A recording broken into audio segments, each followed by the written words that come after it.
Welcome to springlib. Hello students. According to the given question, we have to find the probability values.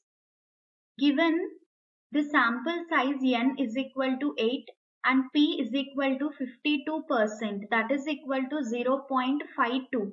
Here x follows binomial distribution with n comma p.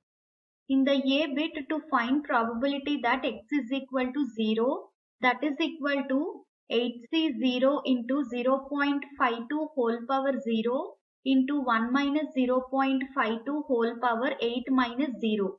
The value is equal to 0.0028.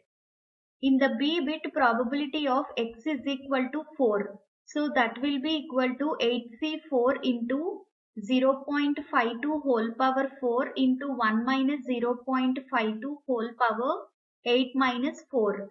The value is equal to 0.2717.